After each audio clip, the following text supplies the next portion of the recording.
there is access, there is traffic. Those are the things that define prayer. See the elements of the supernatural.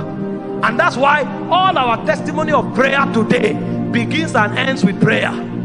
I pray louder now, I pray faster now, I pray longer now. Thank God for all of that. But what did you see when you prayed? Where did you go to when you prayed? What was the transformation and transfiguration that happened when you prayed? Because we didn't know that life begins when you come out of flesh. And so we are doing a lot of activities in the flesh, and because these activities sound spiritual, look spiritual, and men clap and hype it, we think we have achieved so much. No, it's deeper than that. In the spirit realm, if you have not left the flesh, you have not known the rock. Upon this rock is a place outside of flesh. Upon this rock is a revelation of a reality outside of flesh. No matter how perfected you do it in the flesh, the signature of God will not be upon it. And so how do you step out of flesh? I'll just list them for you, explain one in 5 minutes, and we are out of here. Number one is in Jeremiah 33 verse 3. He said, call upon me and I will answer. That is the result of what? Calling upon him. But if you remain there, he said, beyond answering, he said, I will show you. And so many people call upon God, receive answers and go, but they don't stay there. And because they don't stay there, they see nothing. And when I say stay there, I'm not talking with respect to time. I'm talking with respect to consciousness, focus and sensitivity. Because you can be there for long, but you are not there. You are there when you are focused, sensitive and deliberate. If you are not, you can spend the time there and you will see nothing. And so the first way to come out of flesh is to stay there.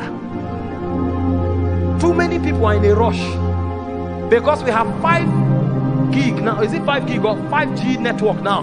You think the spirit realm is also 5G. No, it's not 5G. Because we have supersonic aircraft does not mean the spirit realm is supersonic. Elijah, the Bible said, was there 7 times praying until he saw. And the way Elijah built tenacity and focus was strange. His head was between his thighs, and he will travail and travail and travail. Elijah never told us for how long he prayed, but Elijah showed us what his attention was on. Have you seen something? Have you seen something? He was searching, he was surfing the realm. So a man who stays there is a man who is sensitive, is a man who is discerning, and is a man who is focused. That's the only man who can come out of flesh. But this is what the devil does to you. The devil shoots arrows of distraction into your spirit. Hope you saw when God's servant was talking. What a rich message. You go on Facebook, he said the internet was designed for entertainment. And so if you are not careful, if you dwell there, you will end up entertained. You may see one clip of 5 minutes and press it and say, my God, I was charged today on Facebook. But you press something for 5 minutes, whereas you watch pictures and careless things for 4 hours. Do you think that thing you saw left when you took your eyes away? It didn't go. They became baggages in your soul. And so the more you see the internet, the more you will live in the realm of the internet. But if you want to come out of flesh, you will shut everything out and shut everything into God. In focus, in tenacity, in sensitivity, until God shows you something. And if you continue like that for a while, something will happen. The cord of your soul will be loosed, and your spirit will come out in order to have fellowship with God. Your spirit. God decided to secure your spirit as your innermost being. The only time God will allow that security system to breach so that your spirit will come out is when God sees that all your focus, all your sensitivity, and all your action is towards him. At that point, there is a guarantee that you will not be corrupt. And so what God will do is that he will lose the cord of your soul. Your mind will give way, your emotion will give way, and your will will give way, and your spirit will come out to interact in the realm of God. That's when sounds will begin to come. That's when light will begin to come. But if you just call upon the name of the Lord, receive answer and run away, you will receive your answer, but you will live in the flesh. Because there is a way to decimate the flesh, is to keep the flesh in the presence.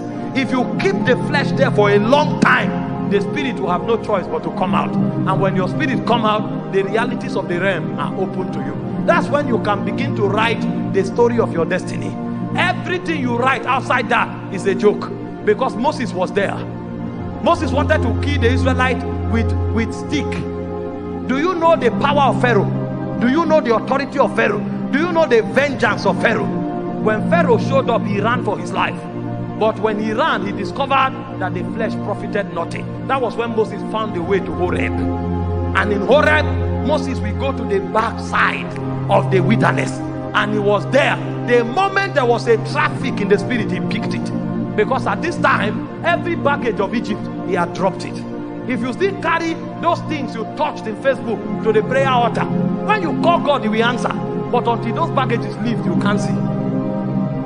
If you carry the baggage from your relationship to the prayer altar, if you call God in faith, he will answer. But until those baggages leave, your spirit can't transit. And so after God answers you, the journey of waiting continues. And waiting is not time bound, it's focus bound, it's sensitivity bound, it's discernment bound. And if you stay there for a while, when you start seeing, your spirit will be educated of the portal that lead to the spirit realm. So the first way to traffic out of flesh is to wait. Too many people have no capacity of waiting. They can be in the prayer room for 10 hours. I assure you, they are distracted for 10 hours. He's praying and doing like this. When they turn the camera and hear him, Ibaba, Ibaba, because he knows they are streaming the prayer on Facebook. What a spiritual way to be in the flesh.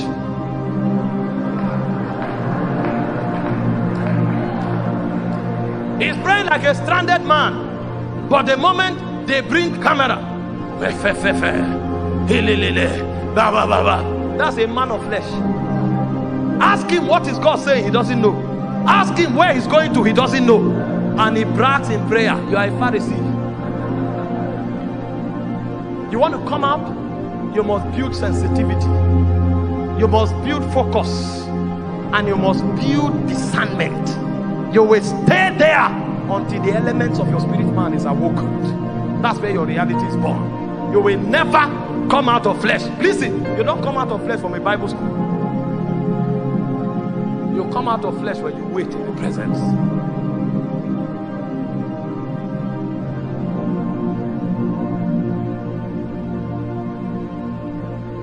Maybe I'll just stop here because of that.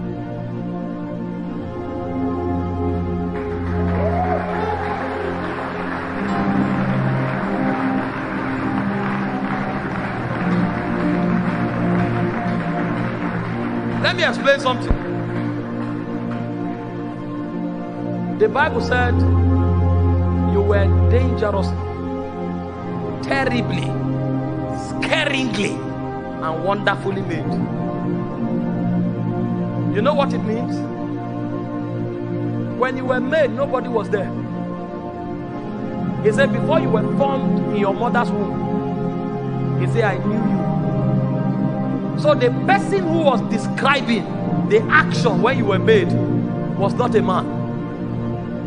God was the one talking. The person who said you were dangerously and wonderfully made, God was the one saying it. That means when God made you, you fascinated him to a point that he almost looked as if you will rise up one day to dethrone him. Hope you know when he made man, he said, let us make man in our own image.